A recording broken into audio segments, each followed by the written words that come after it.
Science Fantastic with Professor Michio Kaku. This is Science Fantastic with Professor Michio Kaku. On Science Fantastic, we profile some of the most amazing, the most shocking developments that are going to touch our lives and change the way we view the universe. And in this hour, we're going to explore the universe with astronomer Ken Croswell. We're going to talk about the sensational comments being made by billionaire Elon Musk to create a city on Mars. This is something ripped off the pages of a science fiction novel being proposed by one of the nation's leading billionaires pushing the space program. And then we'll talk about sending the first starship to the nearby stars. Stephen Hawking, my colleague, stunned the world by announcing that a new generation of starships could be in the making. Not something from a Hollywood movie lot like the Enterprise, but starships perhaps traveling at 20% the speed of light, looking like a postage stamp that is sending chips by the thousands to the nearby stars. And once again, with us today to talk about these things is astronomer Ken Croswell. And one day, perhaps, we'll try to get Elon Musk on the airwaves as well. His plan is incredible. In 2 years' time, he wants to send an unmanned probe to Mars. And just think about that. Privately finance an individual being able to send his own personal spaceship to the red planet in 2 years. And then by 2024, perhaps 10 years before NASA itself, he wants to send the first manned mission to the red planet. And then the ultimate goal is to send 1,000 spaceships with 100 colonists each, creating the first city on Mars. All this, of course, is incredible, unless, of course, it was mentioned by a billionaire who has a proven track record of exploring the universe. You know, when I was a kid, looking up at the stars, looking at the red planet, it seemed incredible that one day we might be able to live there. In fact, another young kid by the name of Carl Sagan used to read science fiction novels as well, including the John Carter of Mars series. Well, Carl Sagan went on to become a famous astronomer. But when he was a child, he dreamed of chasing the beautiful Princess Dejah Thoris on the sands of Mars. He dreamed about walking on the red planet. Well, unfortunately, he passed away before that dream could be true, but hey, who knows? In 20 years' time, that's the time frame of NASA. That's more or less the time frame being laid out by Elon Musk. In 20 years' time, the first manned mission to Mars may become possible. And within that time frame, perhaps within the next 50 years, we might send the first starship to Proxima Centauri. Proxima Centauri is a little more than 4 light years from the planet Earth, making it the nearest star to the Earth.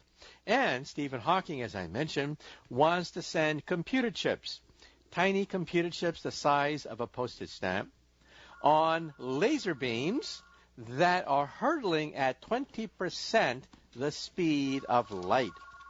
So we're talking about a new form of interstellar travel. Forget about the Enterprise. It simply costs too much money and would take too long to send the Enterprise to the stars. But a postage stamp full of computers, cameras, full of sensors that could broadcast gorgeous photographs back to the planet Earth, that's something that is definitely possible. There is, of course, a bottleneck there. The bottleneck is you have to have a bank of laser beams to the tune of 800 megawatts. That is equivalent to 800 nuclear power plants. 800 gigawatts, 800 billion watts of power, equivalent to the energy output of 800 nuclear power plants. All that energy concentrated into a laser beam that then illuminates a parachute. And it pushes the parachute to 20% the speed of light. At 20% the speed of light, yes, you can reach the nearby stars in about 20 years' time. So the dream the dream of reaching the nearby stars is not so far-fetched. And so things that we once considered to be just out of the question, like building a city on Mars or sending the first rocket ship to the nearby stars, things like that are now within the realm of possibility. Now, of course, this is not going to happen anytime soon.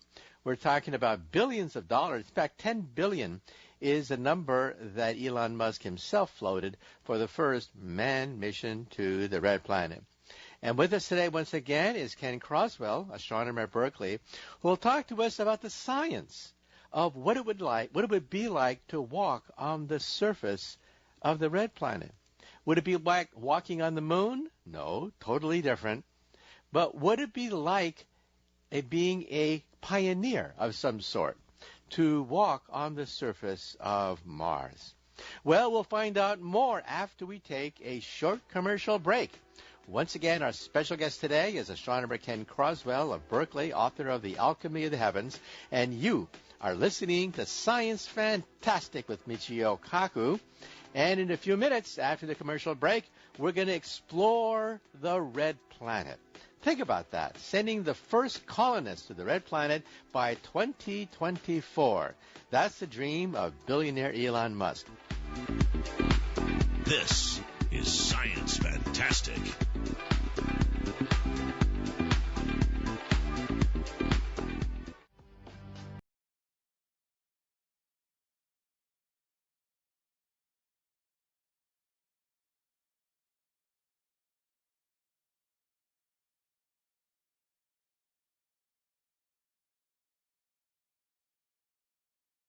Explore the universe with our favorite astronomer, Ken Croswell of Berkeley, author of a number of great books, including The Alchemy of the Heavens, Searching for Meaning in the Milky Way. And we're going to talk about, well, everything happening in the universe. First of all, you probably heard that Elon Musk, the billionaire behind SpaceX, PayPal, and Tesla Motors, has made this stunning announcement that has shocked the scientific world, catching many people off guard. He says, yes, it's on to Mars. He envisions a time when we'll have 1,000 spaceships with 100 colonists in each one, creating a city on the red planet. Is this hokum or is this real, given the fact that we now have a billionaire, the man behind SpaceX, the man who has already revolutionized space travel by introducing the reusable booster rocket? How seriously should we take his comments? And we'll also talk about Alpha Centauri and Proxima Centauri. Did you know that we now know there is an Earth-like planet that's literally a hop, skip, and a jump from the planet Earth, 4 light years from the Earth? The nearest star to the Earth, Proxima Centauri, has an Earth-like planet going around it. Who would have thought? And with us today, once again, to talk about all these developments in the universe is our favorite astronomer, Ken Croswell. So, Ken, first of all, what was your initial reaction hearing the fact that a billionaire is now proposing that we become a multi-planet species, that we go onto Mars and perhaps set up a Mars colony? What was your first gut reaction to that? Well, if we could do it, I think it's a great thing because it obviously diversifies the human race. Instead of being on just one planet, we'll be on 2 planets and maybe eventually more than 2 planets. And so if something terrible goes wrong, terribly wrong goes on with the Earth, at least some human beings will survive. Having said that, Mars is a very difficult planet to live on, even though it is the best planet in the solar system, aside from the Earth. It's a very hostile planet. It's very cold, very thin atmosphere. There's essentially no oxygen to breathe. It's a hostile place, much more hostile than Antarctica in many ways. And so it's going to be an enormous challenge. But I certainly don't want to stand in the way of anyone who's got the vision to try to colonize Mars, because it would be a wonderful thing if we could achieve it. And speaking about colonizing Mars, he even gave a timetable. In 2 years' time, he wants to modify the Falcon rocket to send an unmanned probe to Mars. Think about that. Here is a private individual, not a nation state, a private individual who will send an unmanned package to the Red Planet in just 2 years. And then in 2024, he's going to beat NASA, perhaps beat NASA by 10 years, in fact, by sending the first manned mission to the Red Planet. Well, before we get all hyped up and breathless thinking about this, let's talk about the reality. You probably saw the movie The Martian. And so tell us a little bit about how cold it is on Mars, and what would it be like to walk on the surface of Mars given the fact that the slightest tear in your spacesuit could kill you. So what would it be like to walk on the surface of Mars? Well, Mars is basically a dry desert. It's it probably look a lot like Arizona, depending on exactly where you would set down, and it has a very thin atmosphere. So you would definitely need a spacesuit. This is not a place you could just walk around without a spacesuit. You definitely need a spacesuit. It's cold usually, although during the warmest times of the year and at the best places on Mars, it can get up to 70 or 80 degrees Fahrenheit. The problem is at night it then plunges way, way, way below zero. So it's a very hostile environment, very cold. There are global dust storms. You don't have to worry about rainstorms or snowstorms, but you do have to worry about these dust storms that occur every now and then that actually blot out the entire planet. In fact, when the very first orbiting spacecraft arrived at Mars, this was Mariner 9, which was an American mission in the early 1970s, the spacecraft had the bad luck of arriving when the planet was surrounded in dust and the spacecraft couldn't see anything. Fortunately, the spacecraft lasted long enough so that eventually the dust storm died down, and it was able to make a lot of major discoveries, including volcanoes on Mars and dried-up riverbeds on Mars. So we do think that in the past, billions of years ago, Mars was a better place because we do see evidence of riverbeds in the oldest parts of Mars. But today, Mars is a very hostile place, just like the Moon, but much harder to reach than the Moon. So again, I definitely don't want to stand in the way of anybody who's got the vision and the money to attempt to explore Mars. But it will be a great challenge. But I'm sure he knows this. He knows this is a challenge, but I think that's why he's doing it. Right. And let's talk a bit about walking on the surface of Mars. First of all, gravity. Usually in science fiction movies, the gravity on these alien worlds is exactly the same as the gravity found in a Hollywood movie set. In other words, 1G. But what would the gravity be like on Mars? And then also, what about radiation and micrometeorites? Some people say that we should live underground on Mars simply because the surface of Mars could be bathed by radiation and micrometeorites. So what would it be like to walk on Mars? Well, the gravity on Mars is less on the surface than it is on the surface of the Earth. That's because Mars has less mass than the Earth. It's only about 10% the mass of the Earth. But it has more surface gravity than the Moon does. On the Moon, the surface gravity is 1/6 that of the Earth. On Mars, it's 38% the surface gravity of the Earth. So you would presumably feel lighter on Mars than you do here on Earth, but I would imagine eventually you would get used to that. You might have a little bit of a problem in that, it's gravity on Earth that helps to keep our bones and muscles strong. I mean,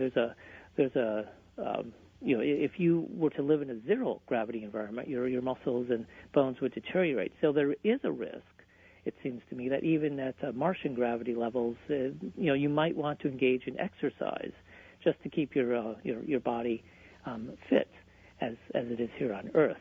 And as far as your other question was concerning the environment of Mars is, of course, very hostile. You would always need to wear a spacesuit.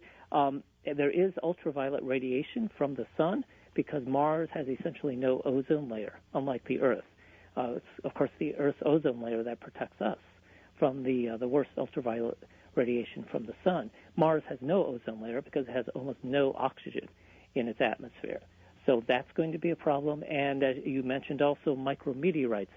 Mars does have an atmosphere, so that should shield the surface somewhat from meteorites, but not nearly. It's not nearly as thick an atmosphere as the Earth has. So that could be another problem. So these are all going to be challenges. But again, I think anyone who's seriously considering moving to Mars will know these things in advance.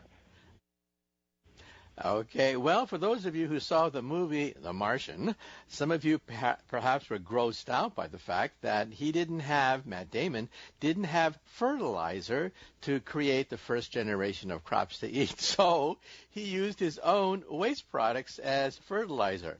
A lot of people were grossed out by that scene. However, the question is, well, does Mars have any fertilizer at all? What about soil? What about the topsoil of Mars? Well, there's not much organic material there. I mean, every now and then, a meteorite falls and might give the planet some organic material, but that might be something we'll need to import. Maybe that's the one thing that Earth can supply to the rest of the universe, namely poop, to fertilize the soil of other planets. Okay, well, let's take a short commercial break, and after that, we're going to continue our discussion of going to Mars and then going to the stars. Perhaps one day we'll go to Proxima Centauri, an Earth-like planet orbiting that star. This is Science Fantastic.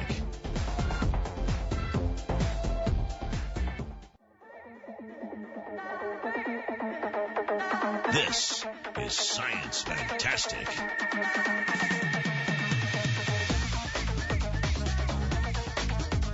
Welcome back to Science Fantastic with Professor Michio Kaku. In this hour, we're going to talk about going to the red planet. You probably heard that billionaire Elon Musk laid out the most elaborate time frame by which to create not just a colony on Mars. We're way beyond that.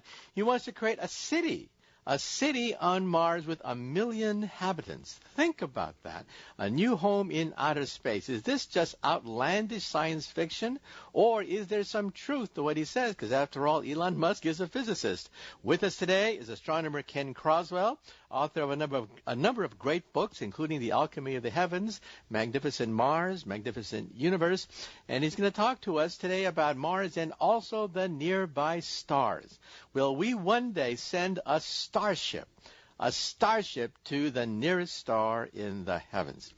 Well, Ken, we were talking about growing crops on Mars. Some people think that one day we'll terraform Mars, that is, turn Mars into a Garden of Eden, by first of all heating up the planet, maybe 6 degrees or so that the polar ice caps begin to melt, which releases more water vapor and organic and also chemicals in the atmosphere that are greenhouse gases, which would accelerate the greenhouse effect.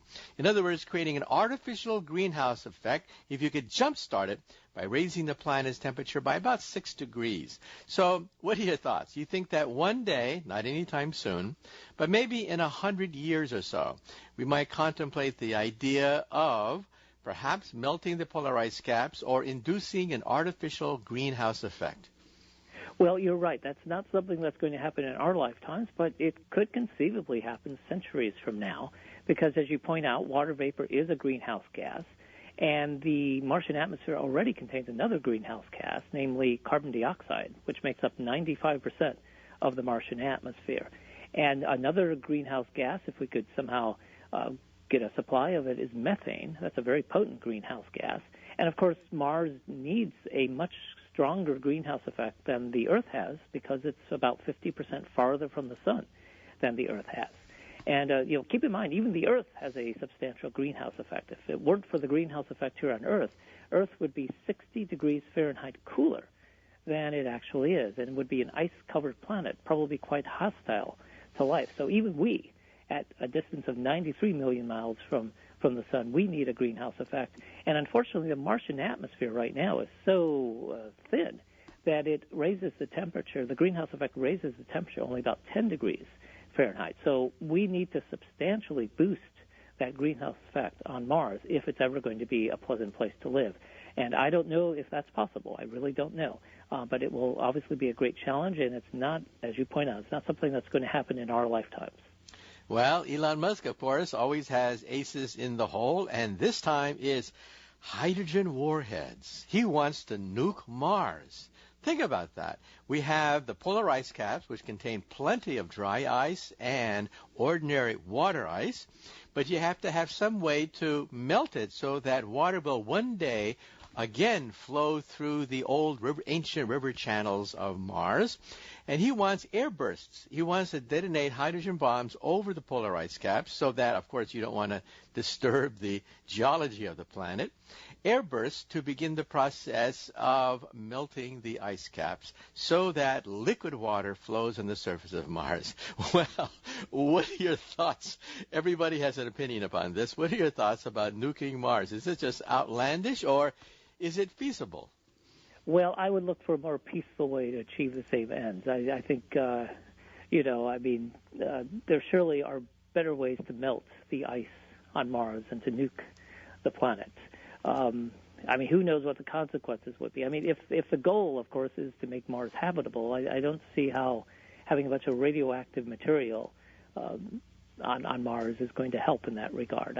I would look for some way to maybe deflect sunlight toward the poles of Mars. That might be one way to melt the polar caps. And I'm sure many other people could come up with other ideas as well.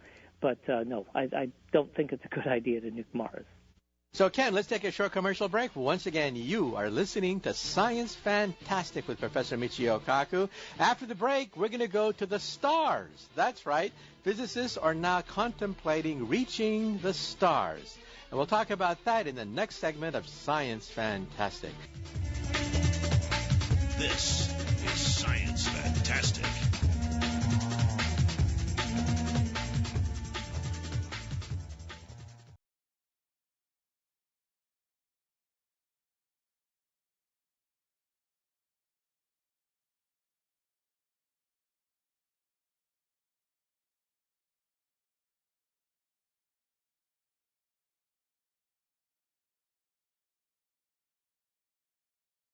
Croswell. We started off by talking about Mars, the fact that billionaire Elon Musk laid out perhaps the most ambitious timetable ever, not just to reach Mars, but to build a city on Mars. Think about this, a million inhabitants in a city on Mars. Now we're going to go even beyond the red planet. We're going to go to the nearby stars. When I was a kid reading about science fiction, the whole idea that one day we could reach Alpha Centauri, the nearest star, that seems so far-fetched. But now, perhaps it's not such a far-fetched idea, because apparently there is an Earth-like planet orbiting that star. Once again, with us today is astronomer Ken Croswell, author of the book, The Alchemy of the Heavens. So, Ken, tell us a little bit about Proxima Centauri and the discovery that is shaking the world of astronomy of a planet, an Earth-like planet, orbiting that star. Yes, this is definitely one of the biggest astronomical discoveries of the year. Proxima Centauri is the nearest individual star to our solar system. It's a star quite different from the sun. It's a very feeble star. It's a red dwarf star. It emits much less light than the sun. In fact, it's so feeble that even though it is the nearest individual star to the sun, it was only discovered in 1915. Its star is not visible to the naked eye. You need a telescope to see it. And it's actually part of a larger star system called Alpha Centauri. Now, Alpha Centauri is visible to the naked eye, and altogether the Alpha Centauri system contains 3 stars. One is yellow, very similar to the sun. The other is orange, and it's a bit fainter than the sun, a bit less luminous than the sun. And then there's Proxima Centauri, so dim that you cannot see it with the naked eye, even though it's just 4.24 light years away. And the big news is that there is a planet, similar in mass to the Earth, going around this star every 11.2 days and located about 4.5 million miles from the star. Now, if you had a planet that close to the sun, it would be a terrible place to live because it would be really, really hot. That's closer to the sun than Mercury is. And Mercury, of course, is a very hostile planet. But because Proxima Centauri emits so little light, it turns out that this newfound planet around Proxima Centauri is actually in the habitable zone of the star. In other words, potentially, the temperature on this planet could be just right to have liquid water and some form of life if the planet has a decent atmosphere. This is Science Fantastic.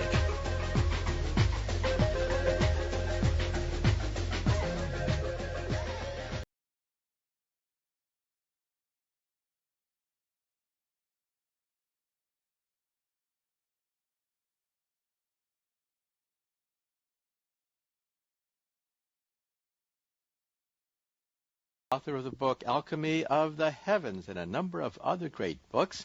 And we're talking about, well, going to the stars. We talked about the fact that there is a planet, an Earth-like planet, orbiting the nearest star in the heavens, Proxima Centauri, and Stephen Hawking. Stephen Hawking, my colleague, recently announced that he wants to send starships to the nearby stars. Now, not like the Enterprise, not like something from Star Wars. We're talking about something the size of a postage stamp, shot by laser beams in a parachute that would then reach 20% of the speed of light, the ultimate velocity in the universe, reaching Alpha Centauri in perhaps 20 years. So, Ken, what are your thoughts, first of all, about whether or not that's an outlandish scheme or whether there's some truth to the idea that we could send tiny chips to the nearby stars?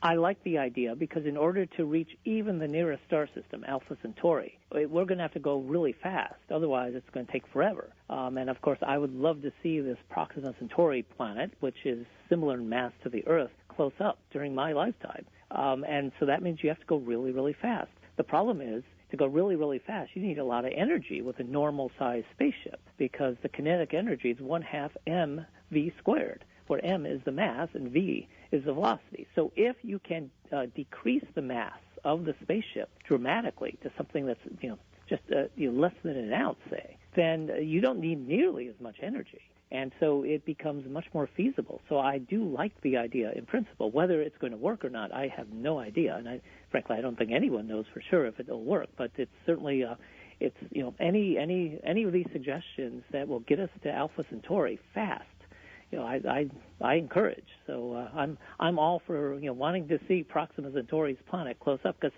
think of our own solar system. How little we knew of the planets in our own solar system before spacecraft flew past them. We were talking about Mars a few minutes ago. How little we knew about Mars. I mean, some people thought it had intelligent life. Some people thought it had plants. In fact, it's got neither. Instead, it's got lots of craters, but also riverbeds and volcanoes. And we learned all that through spacecraft. And likewise, this Proxima Centauri planet is very exciting. And in order to learn more about it, to learn a lot about it, we're going to need to send a spacecraft past it. Now, leaving the stars, let's go beyond the Milky Way galaxy to other galaxies in outer space. Recently, there was a discovery of a dark galaxy, which freaked people out.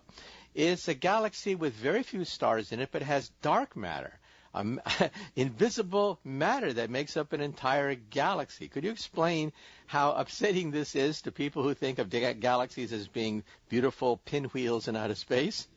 Well, this is a whole new breed of galaxies. It was identified in large numbers just a couple years ago. These are called ultra-diffuse galaxies, and they are as large as the Milky Way, but they emit as little light as a dwarf galaxy. Now, our galaxy is a giant. It's much bigger than most other galaxies.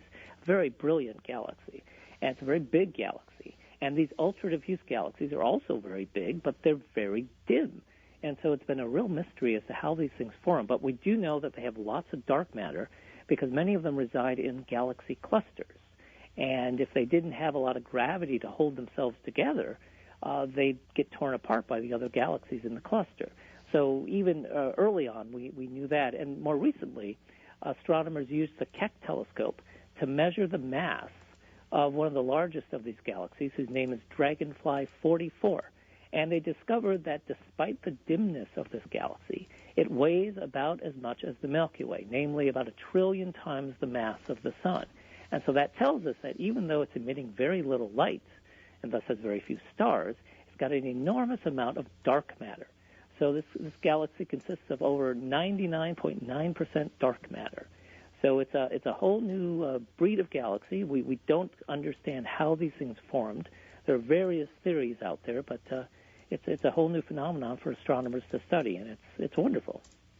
Does this mean that all the astronomy textbooks have to be rewritten? I mean, think about this. Basically, a galaxy, an entire galaxy made out of a strange, invisible form of matter, and we're clueless to understand what this dark matter is. Isn't this rather revolutionary?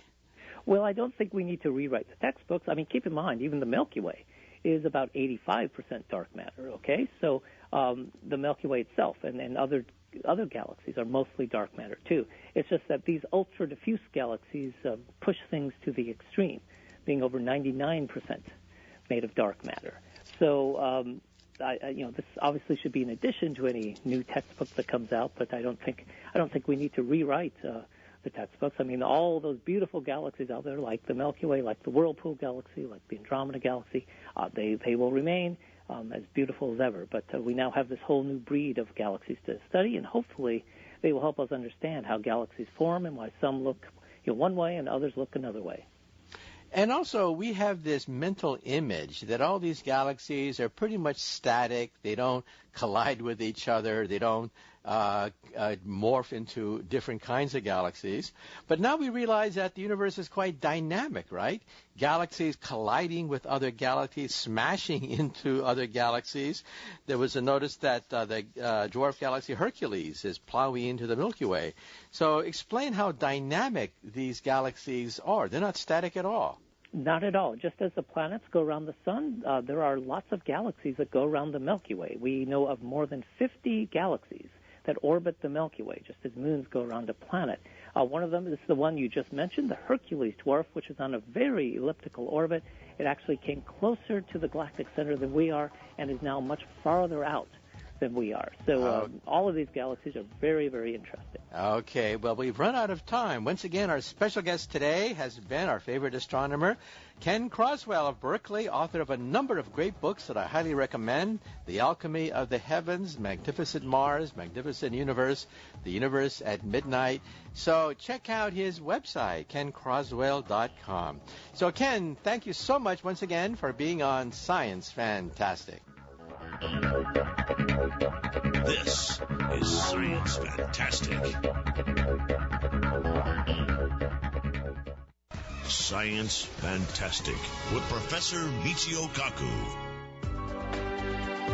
This is Science Fantastic with Professor Michio Kaku.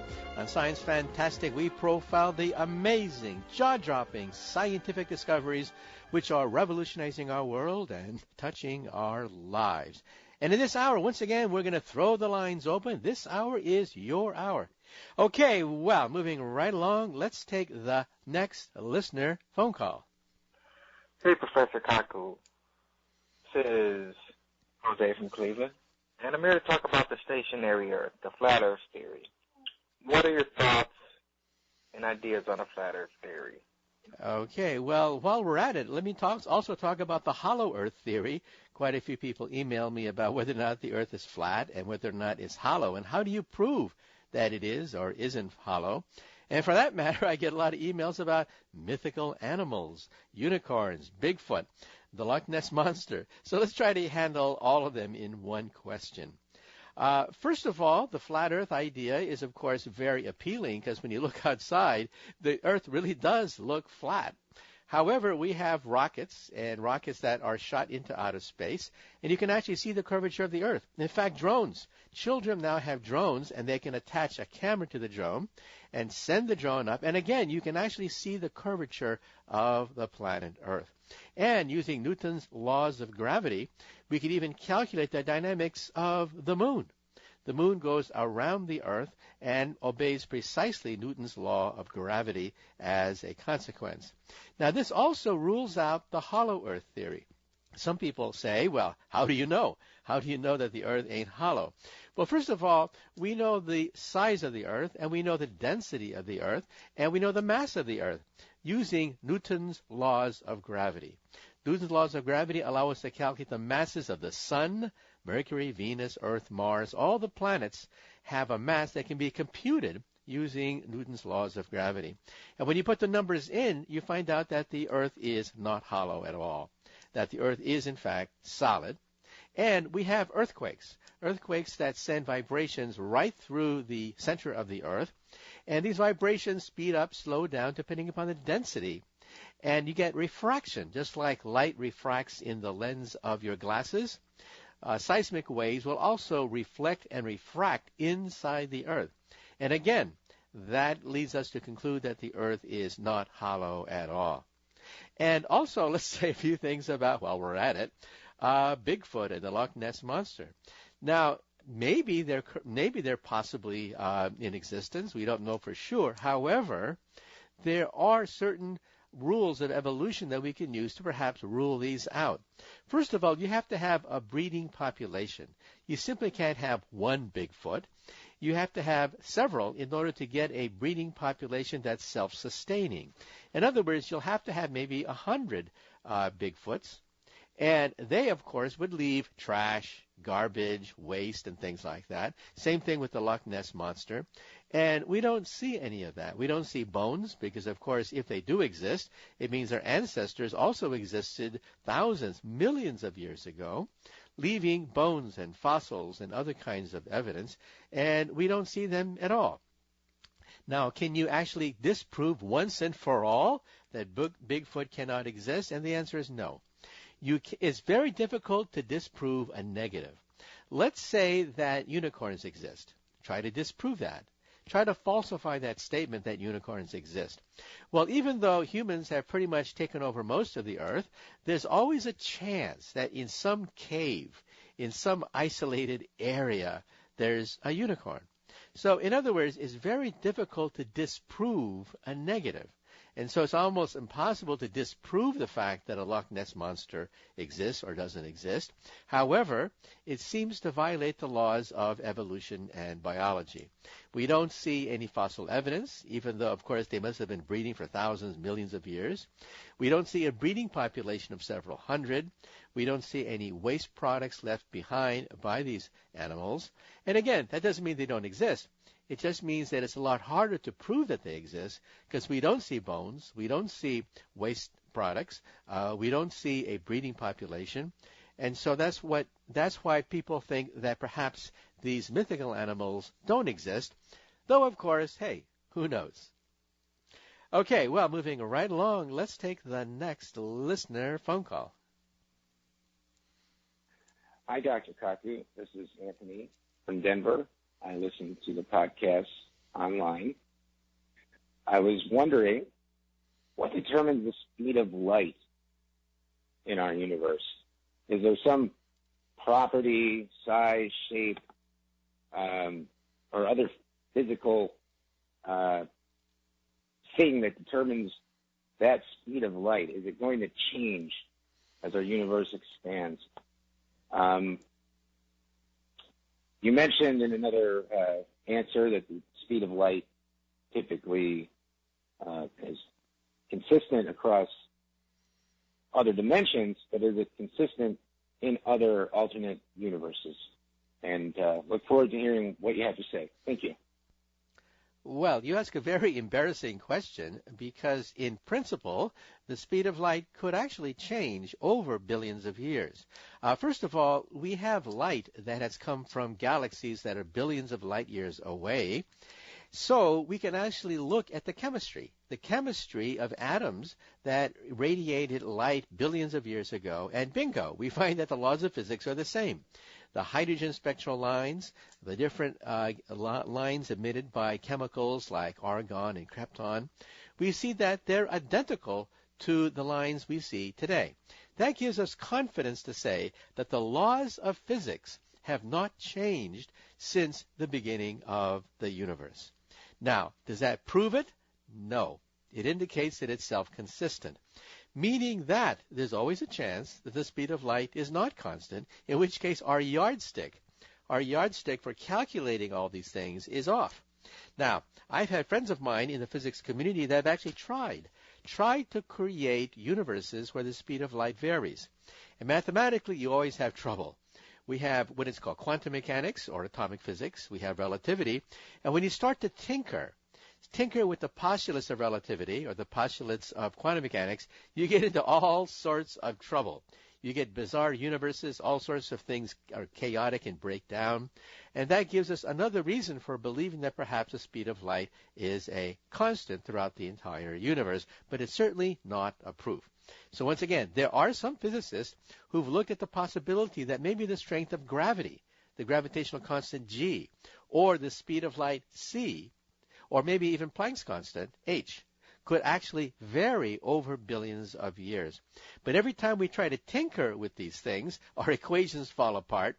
And so that's why most physicists think that, well, the universe really does have a speed of light that is fixed. Then the question is, are there other universes? In string theory, we have not just one universe, but many possible parallel universes, all of which obey the string equation. But in these universes, perhaps a proton is not stable, in which case atoms decay, and I have an ocean of electrons and subatomic particles, not a very interesting universe. Or perhaps in other universes, the neutron is stable.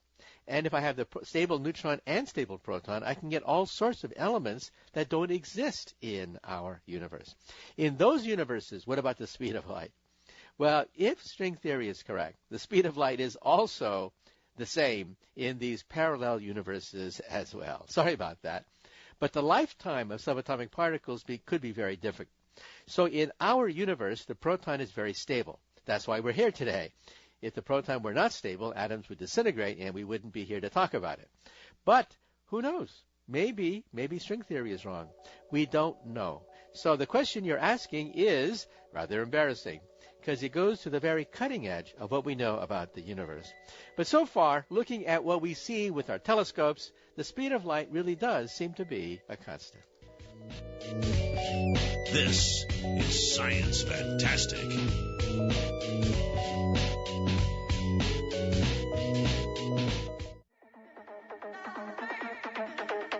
You're listening to Science Fantastic with Professor Michio Kaku.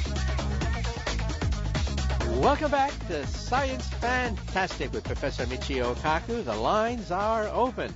Okay, well, moving right along, let's take the next listener phone call. Hello, Professor. My name is Robert. I'm streaming you on TRN here in Las Vegas, Nevada. My question to you is, solar roadways seems like a good idea. Why haven't we made it happen, and what are the pros and cons? Thank you. Well, yes, solar roadways is a very new concept, and that is we have all the thousands and thousands of miles of roads and sidewalks. Why not paper them over with solar panels and extract usable energy from them? Yes, I think that is a very interesting idea. However, what usually catches you is the economics. You have to work through the economics of how much you can extract and how much effort will go into actually creating a solar roadway. However, I should say that the first steps are now being made. Companies are raising money in order to begin the process of trying to see whether or not we can pave the roads with solar cells that are resistant, of course, to cars going over them, but can generate energy. And for that matter, look at all the desert that we have in Africa, in the Middle East, in the United States. A desert that could be harnessed using solar panels. Now, what's the problem? Well, people have been talking about solar cells for rooftops and for roadways and for and for buildings for generations, but we don't have them. We have fits and starts, but what's the problem? The problem is not the solar cell at all. The problem is the battery. Batteries do not obey Moore's law. Moore's law for computers says that computer power doubles every 18 months, and that's the reason why we have all the wondrous technology in our living rooms with cell phones and iPads and iPods. It's because of Moore's law. But solar cells and batteries do not obey Moore's law at all. In fact, batteries are very difficult to produce.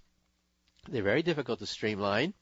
And the storage of electrical energy when the sun doesn't shine is the problem. When the sun doesn't shine or the winds don't blow, where do you store the energy from wind farms and from solar cells? It's wasted. And so in other words, that's one of the reasons why solar and wind are not as competitive as they could be. However, the good news is the cost of batteries is going down about 7% every year. which means that in the coming years we will hit break-even, the point at which battery power can indeed be economical, can store solar energy and use it at night when the sun doesn't shine or at night when the wind doesn't blow. And this could generate a revolution in renewable technology. That would be the game changer. And some people think we're very close to that break-even point. Elon Musk has now authorized the Tesla Motors to begin the process of building these super batteries so that even utilities can start to store energy so they don't have to go to peak summer and peak winter. For example, the utilities that give you energy have to waste a lot of power and money giving you energy at peak summer and peak winter. Of course, nobody wants a brownout when it's really hot outside, so you demand that the utility have the ability to meet peak demands in the hottest days of summer. But that's a waste of energy. That's a waste. So why not store it? Why not store the energy in these super batteries and then use it when there is a very hot day or a very cold day? But for the most part, we don't have to have peak capacity in our utilities. And so Elon Musk has also said that maybe commercially we can augment the power of the utilities and reduce costs by installing these super batteries. So let's take a short commercial break, and afterwards we're going to talk about AI and how far we can push AI. And of course, that begs the question, will one day the machines replace us? Uh-oh. You're listening to Science Fantastic with Professor Michio Kaku.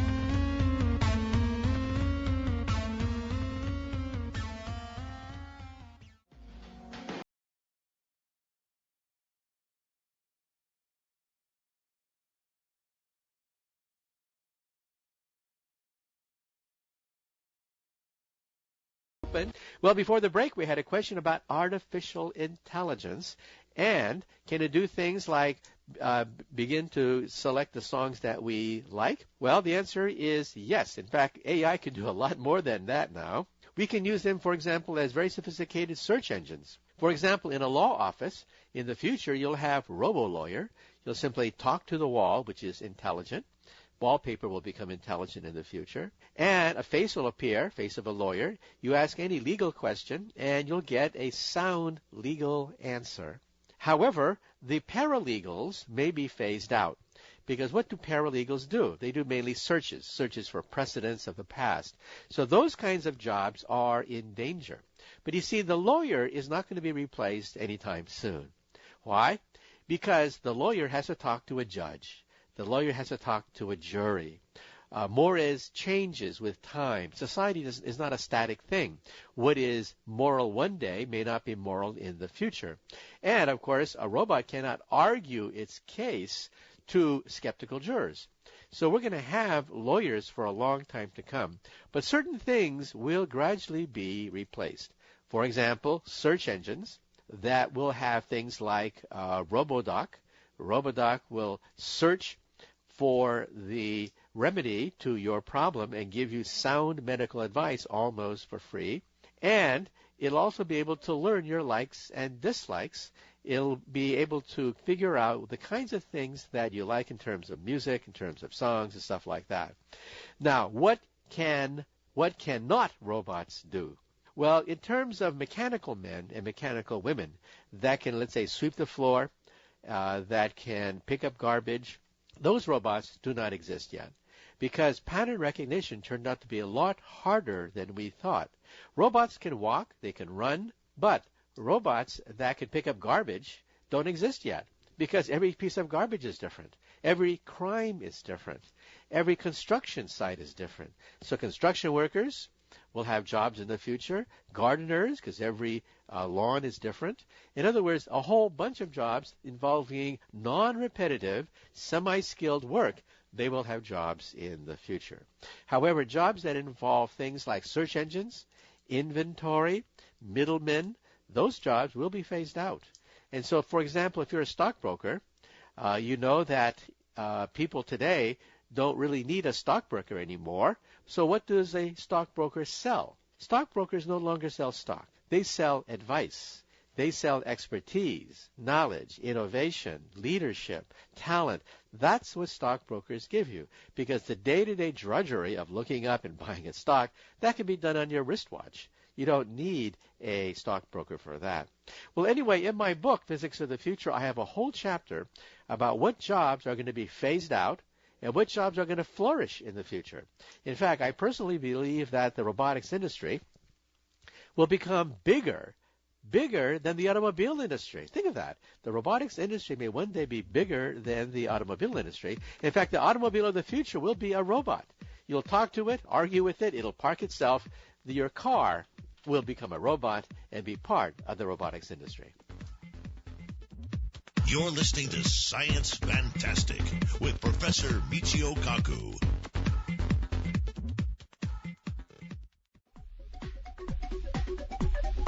You're listening to Science Fantastic with Professor Michio Kaku.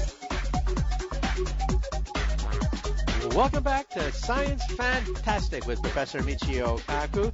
Once again, this is Science Fantastic, and it's open mic. Okay, well, before the break, we had a quick call about artificial intelligence. So the question is, will we become obsolete? And the answer is no, not anytime soon. I think that there are many areas that robots cannot perform well and won't be able to perform for quite a while.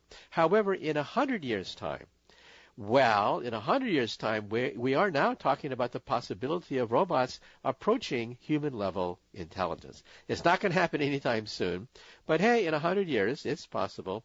At that point, I think we should do two things. First, put a chip in their brain to shut them off if they have murderous thoughts. And second, we should think about merging with them. That is, why not have superpowers? Why not be able to upload memories? Why not be a Superman? I mean, why not? If instead of competing with robots, why not merge with them? I want to talk with you about evolution. It's actually a board game. Yes, a new board game that you can play with your family called Evolution, the Beginning. A few months ago, I played for the first time. I must say, it's a clever game. And because it's new, I wanted to make sure that dear old Dad could play this game with the kids at Christmas. So here's the goal of Evolution the Beginning. Eat as much food as possible to survive. Yep, and to eat the food, each player takes turns creating and evolving their very own species. There are hundreds of ways to evolve your species, and the fun part is, it's up to you to determine how to do it. Evolution the Beginning is based on science. Your species must adapt and change in order to be competitive, just like in real life. Evolution the Beginning is only at Target. You'll find it in the game section. Just look for the big dinosaur on the box. It's science without feeling like science, and that's the fun. So get it at Target today. That's Evolution the Beginning. Okay, well, moving right along, let's take the next listener phone call. Yeah, my name is Mark. I'm in Daytona Beach, Florida, with my radio station WNDB, and I'm not on the radio. I'm actually standing next to it. But my question is it possible that man invented man, and that we have a society where all of a sudden there's a nuclear war and it starts all over, and the nuclear particles and all that start cold age, ice age, and also change all the animals that survived into dinosaurs, and it just kind of starts over. It's just a circle. It just keeps going around. Anyway, that's my question. Thank you. Well, you ask an interesting question, and that is, if you go backwards enough into the past, does it become the future? Well, that's actually a favorite theme of science fiction. I remember as a child reading a science fiction story where humans colonize a planet, and it's quite dangerous on that planet, and they lose a lot of their supplies, and only two of them survive, a man and a woman, and they, in turn, propagate the species on this deserted planet. Eventually, the descendants become part of a civilization, and that civilization is Earth. And so maybe the Earth was seeded by astronauts who landed on the planet Earth thousands of years ago. Well, if so, we should find fossil evidence. We should find the smoking gun. But when we look back in the past, we see that there is more or less a continuous line going back into the past, becoming simpler, more crude as we go back 100,000, 200,000 years. And we don't see a sudden burst of technology if, for example, aliens seeded the planet Earth. And so Darwin may be right on this question. That is, higher organisms came from lower organisms because of survival of the fittest. We don't see concrete evidence of technologies existing in the past. However, it is a favorite theme of science fiction that one day we'll see a cave drawing that's thousands and thousands of years old, and in it we see atomic bombs and lasers and satellites and rocket ships. Well, that would really be a game changer if we found something like that. But, hey, we haven't found anything like that. So in other words, it's possible that maybe things are cyclic, but we see no evidence for it. And science is based on things that are reproducible and falsifiable. So for the short term, I think it means that we really did come from more primitive organisms, and there's no cycle because we see no evidence for it. But hey, who knows? This is Science Fantastic.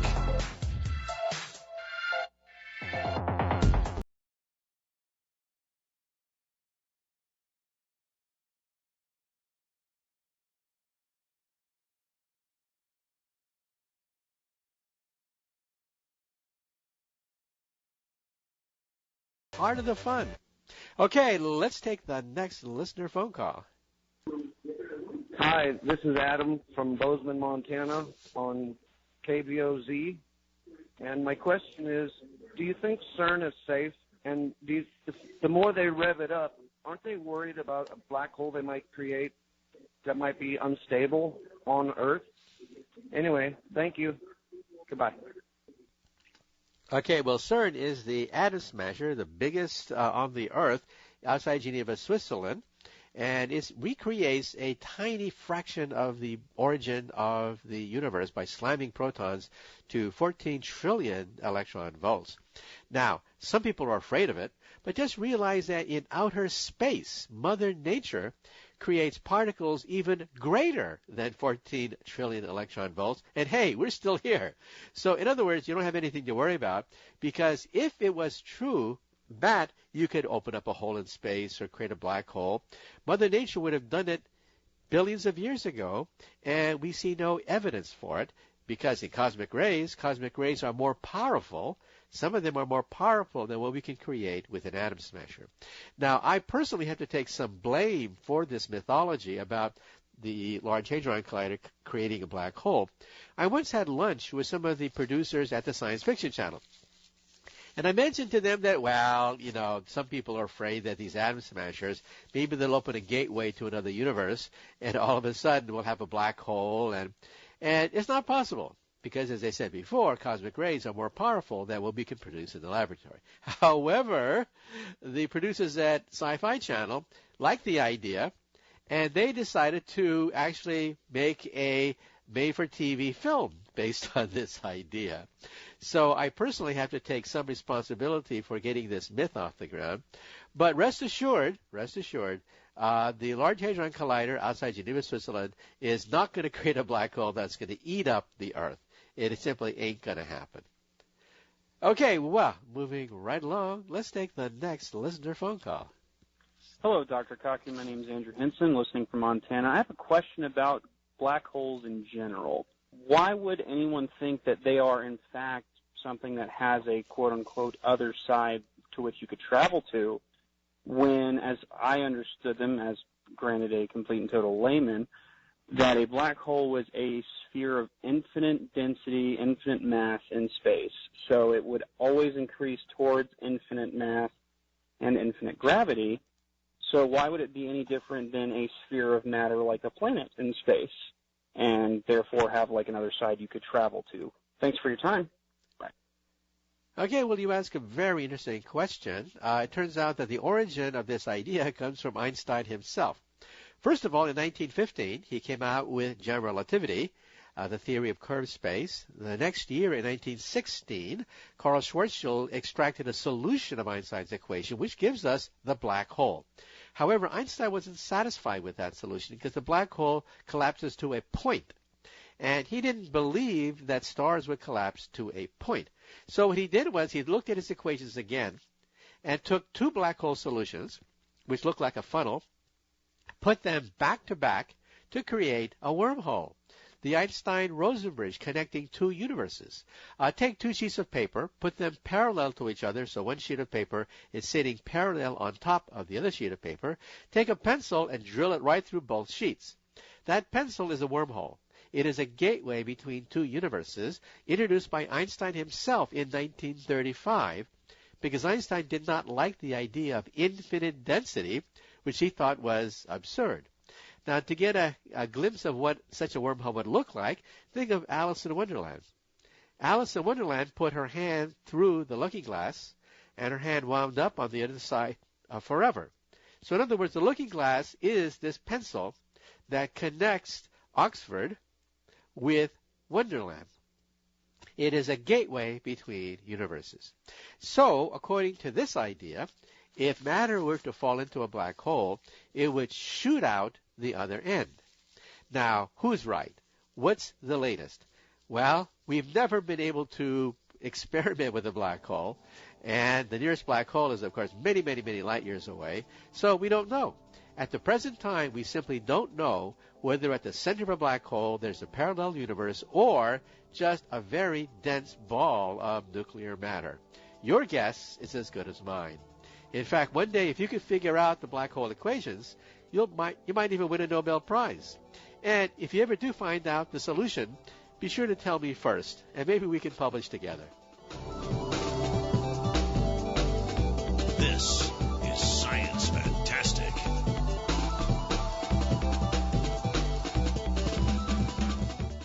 Science Fantastic with Professor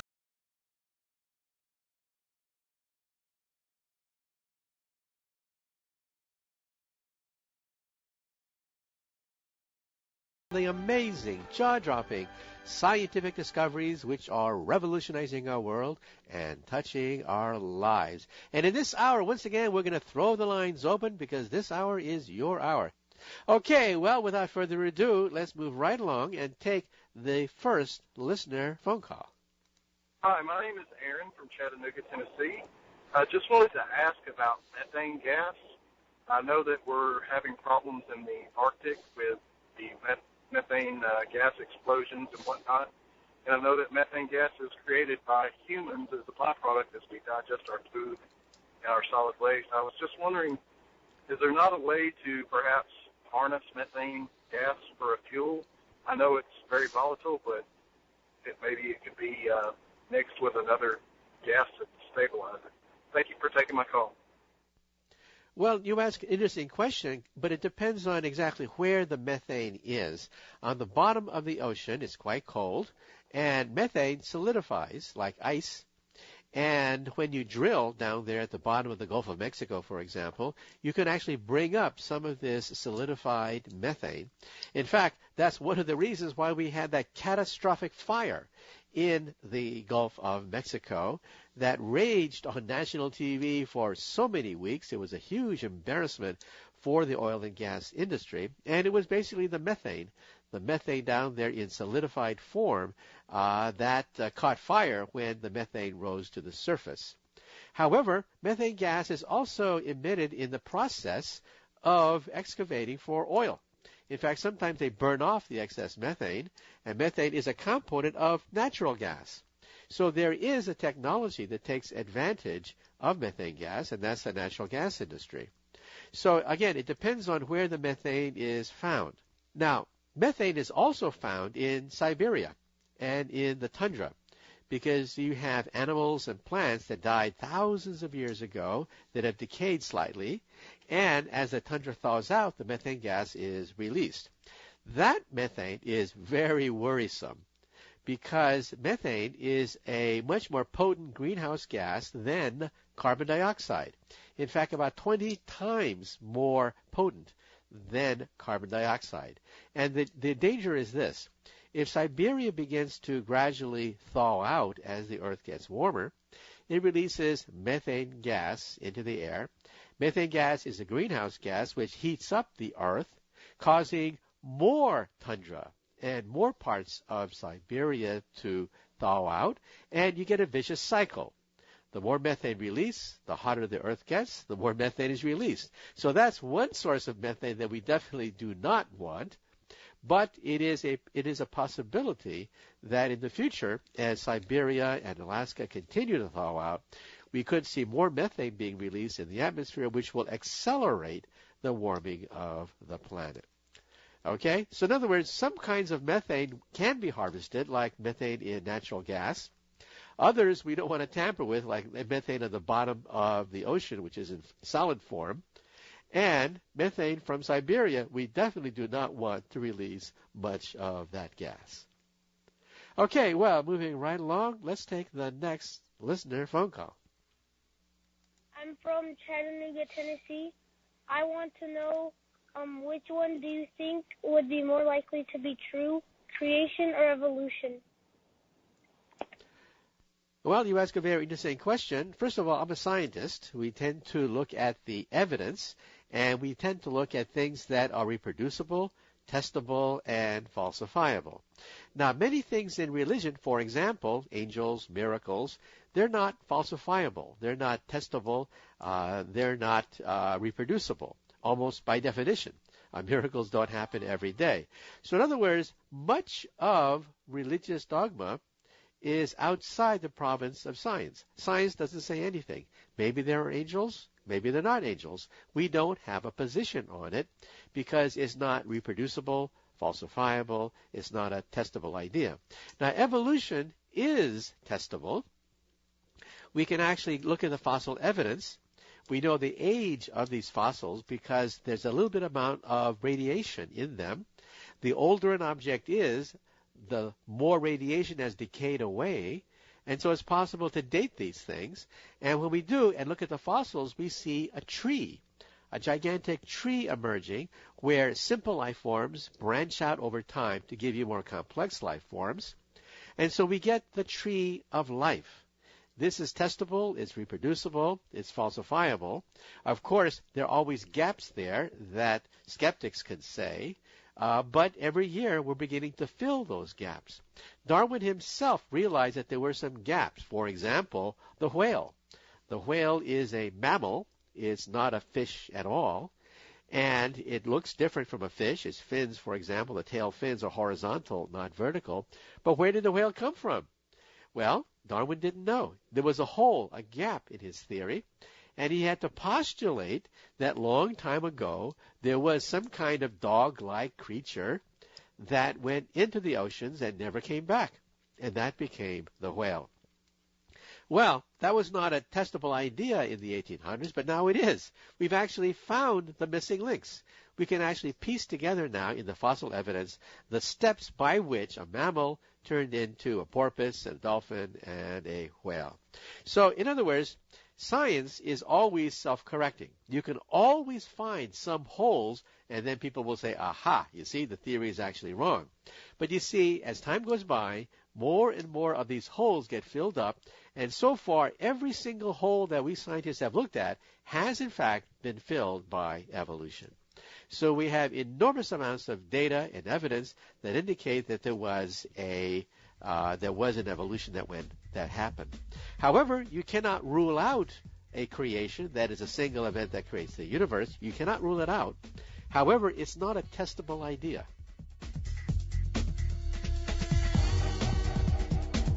You're listening to Science Fantastic with Professor Michio Kaku.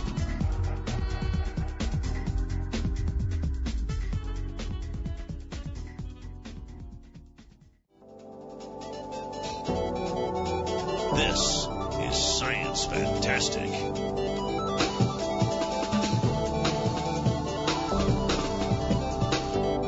Welcome back to Science Fantastic with Professor Michio Kaku. Once again, the lines are open.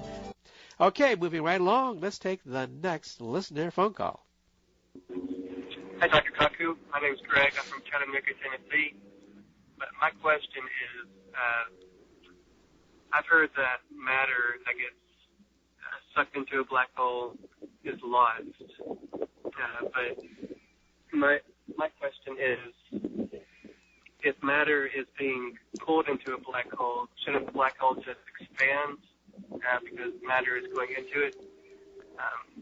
So if you could explain that, thank you. Bye. Well, you ask a very interesting question that is at the forefront of science today. In fact, just last week, there was a new discovery made in supernovas.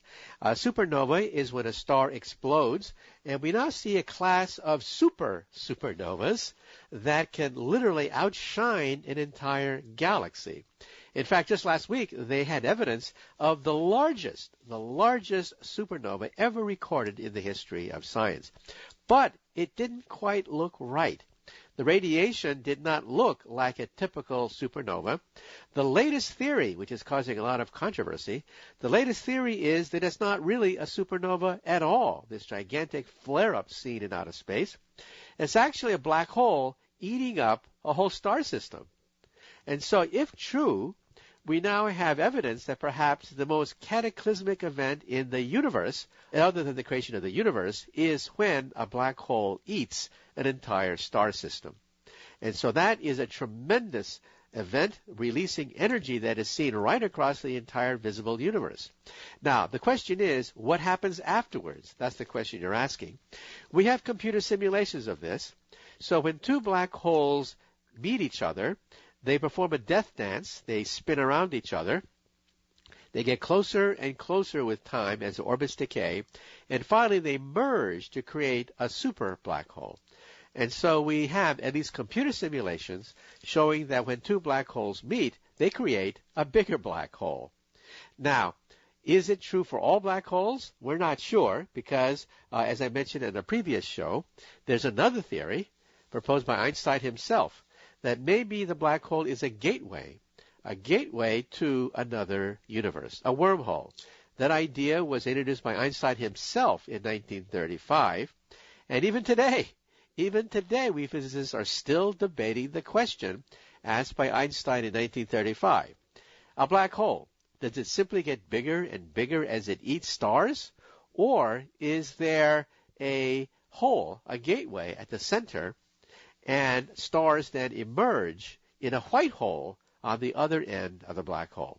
So on one end of the black hole, we have a black hole, as the black hole sucks in stars, but the material is blown out the other end, giving you a white hole.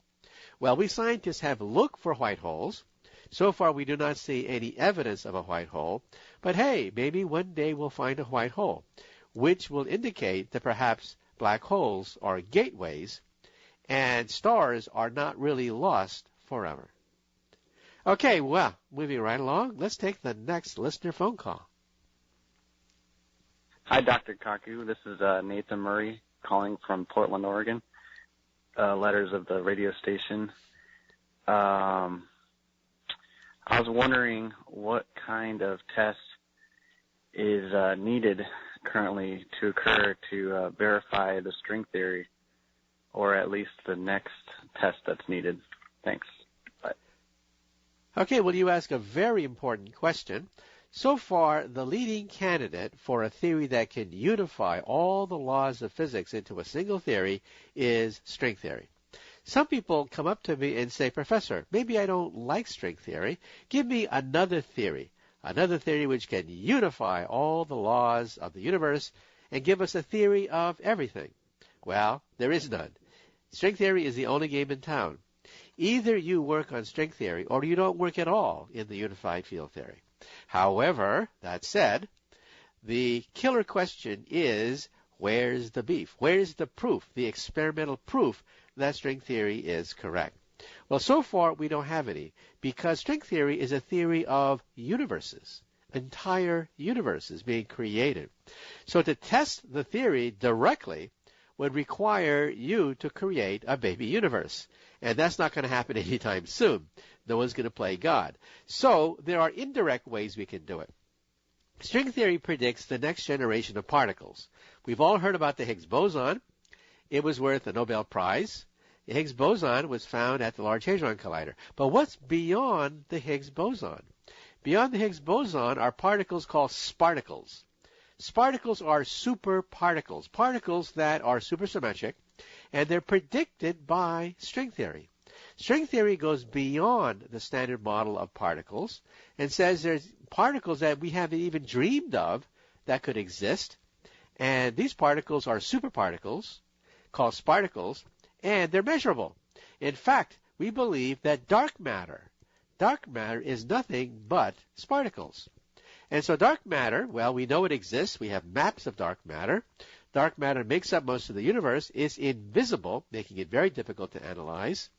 It's invisible, but outweighs ordinary matter. Dark matter holds the galaxy together. What is dark matter? Well, we don't know. There's a Nobel Prize waiting for the person who can finally determine what dark matter is made of. But if you're a string theorist, in your heart of hearts, you believe that dark matter is made of sparticles. So sparticles is the main ingredient that makes up most of the universe. For example, the photon is a particle of light. The supersymmetric partner of the photon is the photino, meaning little photon. And we think that the photino is stable, and the photino is dark matter. And so in other words, the next big test of string theory could happen when we either find dark matter in our laboratory, in our spark chambers, or we create them with the Large Hadron Collider. That would clinch it, at least quell the skeptics who don't think that string theory is the theory of everything. So the discovery and the analysis of dark matter could be the next big step in physics. You're listening to Science Fantastic with Professor Michio Kaku.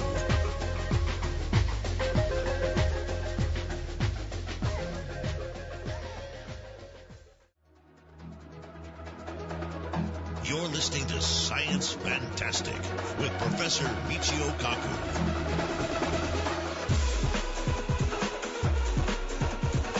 Welcome back to Science Fantastic with Professor Michio Kaku. Once again, you can give us a call at 866-323-2129 and join the fun. Okay, well, moving right along, let's take the next listener phone call. Yes, Dr. Kaku, this is Mike, and I am listening to you on KONA Radio, Pasco, Washington, KONA 810 AM. My question is this. I have a little summer cabin up in one of the valleys of the North Cascades, and assuming the worst happened, like, for example, let's say a nuclear war, what would be my chances of survival since I am in a valley in a mountain range in the North Cascades? Do I have any better chance of survival because of where I'm located than if I was out in more, shall we say, open, rolling country?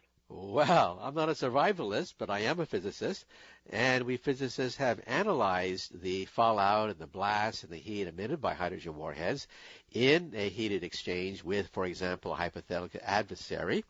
In fact, my advisor when I was in high school was Edward Teller, father of the hydrogen bomb, who actually delved into some of these scenarios.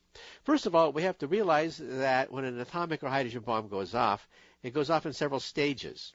First is you have infrared heat. Heat radiation travels at the speed of light.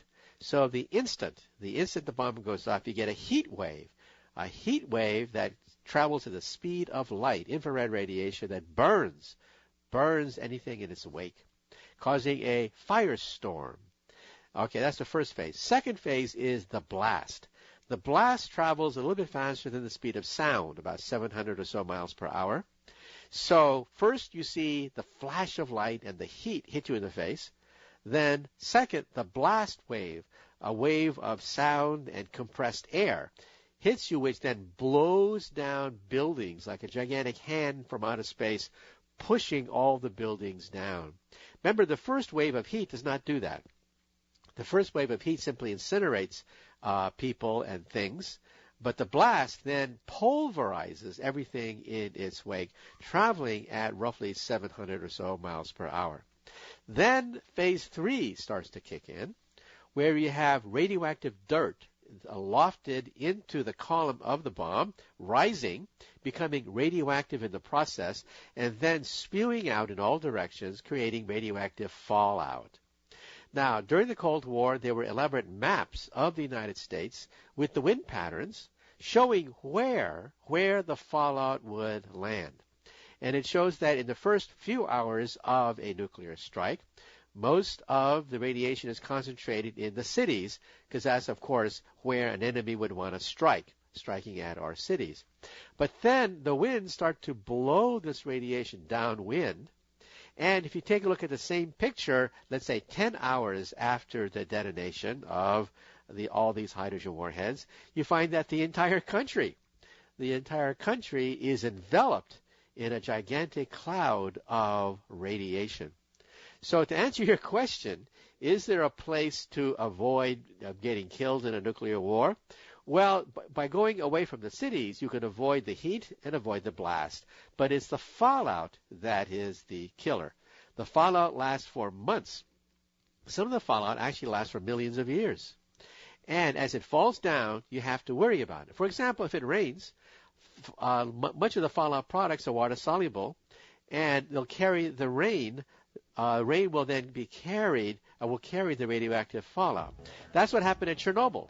It rained at Chernobyl back in 1986, and a lot of the radioactive materials washed into the vegetables and the soil. This is Science Fantastic.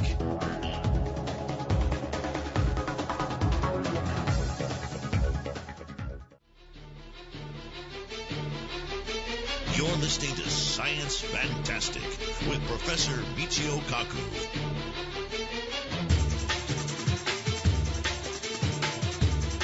Welcome back to Science Fantastic with Professor Michio Kaku.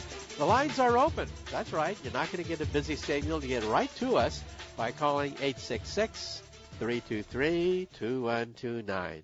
Leave your name, call letters of the radio station you're listening to, and the city you're calling from. And hey, perhaps you can get on over 100 radio stations that carry Science Fantastic. I want to talk with you about evolution. It's actually a board game.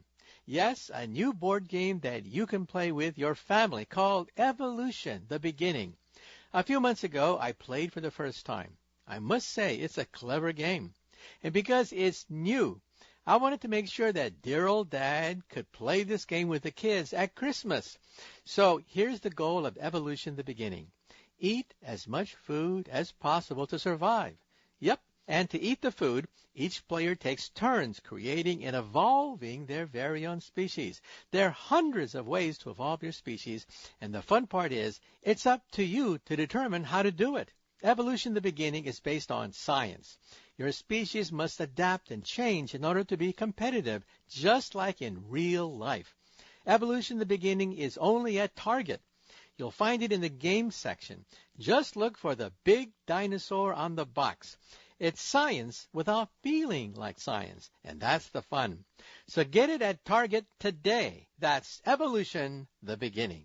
Okay, moving right along, let's take the next listener phone call. Hi, my name is Kellen Kreider. I live here in Pasco, Washington, right near the LIGO facility in southeast Washington. 6:10 a.m. I was just wondering, what is the latest discoveries over the last year since the last discovery and announcement? Thank you very much. Okay, well, for those who have to get up to speed, let me just briefly summarize what's happened. LIGO is not one but two gigantic facilities that are over a mile long in Washington State and outside New Orleans. They are gravity wave detectors consisting of two laser beams in an L shape. If a gravity wave from colliding black holes in outer space eventually hit the Earth, they will jiggle the laser beams ever so slightly, and that jiggling causes an interference pattern which can be measured. So LIGO hit pay dirt recently. It hit the newspapers. Gravity waves, that is waves from the collision of two black holes that collided over 1 billion years ago, was detected. In fact, we detected it twice to make sure that radiation was done correctly. The measurement were done correctly. And the question is, what about afterwards? Afterwards, they have seen other blips on the radar screen. However, you have to be very careful, because we're talking about things that are extremely sensitive, and these things have to be analyzed and analyzed over and over again before you make a press release. So yes, they have seen telltale signals that look like, for example, colliding black holes, but you have to wait before you issue a press release, because it's very easy to have a false signal. For example, if somebody drives a truck next to the LIGO facilities, the vibrations are enough to cause a false reading. In fact, the lasers are so accurate that you can actually measure the tides of the ocean. The ocean waves, that's right, the ocean waves lapping on the shores of the Pacific Northwest can actually be picked up by LIGO because it is so sensitive. Now, some people say, what's next? Can we do more than black holes? Can we detect the radiation from the biggest bang of all, the universe, Genesis, the creation of the universe? And unfortunately, LIGO is not sensitive enough to pick up radiation from the Big Bang, which is still circulating around the universe. However, the successor to LIGO could be LISA. LISA is a space-based laser detector in outer space. The Europeans and the United States are already in the works trying to create LISA, the Laser Interferometry Space Antenna. It is 3 satellites orbiting the sun with laser beams connecting them, capable of detecting perhaps radiation from the instant of creation itself. Amazing baby pictures of Genesis. That's what we might be able to get with the next generation of gravity wave.